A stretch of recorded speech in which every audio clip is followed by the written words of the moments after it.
Ποιο brain προτιμάς? Πάμε. Πουλιμπόνι. Αυτό το τσιρίπι τρόπι. Πάμε, αυτό είναι τέλειο. Πάμε πάλι. Θα πω τραλίλο τραλά. Τραλά. Γιατί άμα δεν του παίρνω το τραλά και μπορεί να έκανε μπαλά που να βάλω, δεν πειράζει. Κάτω τραλά. Σιβίνι, εντάξει. Μπορεί να με κράξετε κάποια, αλλά ναι, επιτρόπη.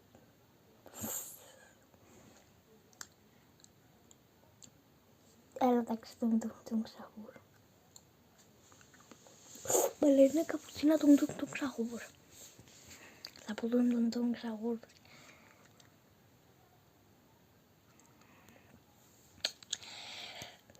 Πάμε τον ξαχούρ.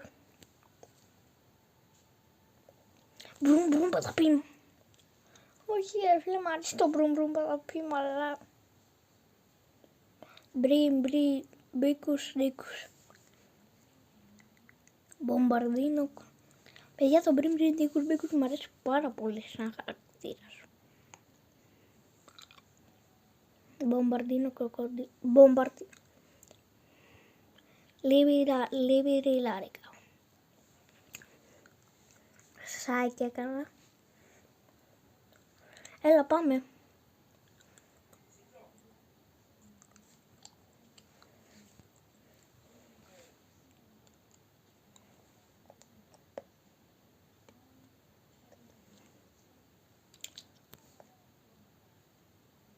Αυτό για πάνω λίγο μπανδίνο κροκοντίνο.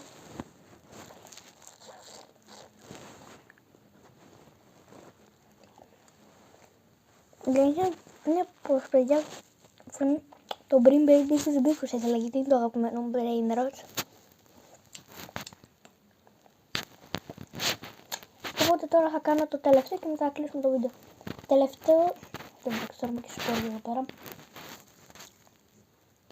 Και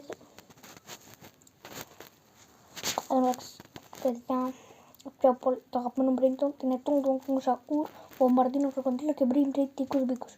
Γι' αυτό εγώ κλείνω τώρα. Πάμε. Αντίο.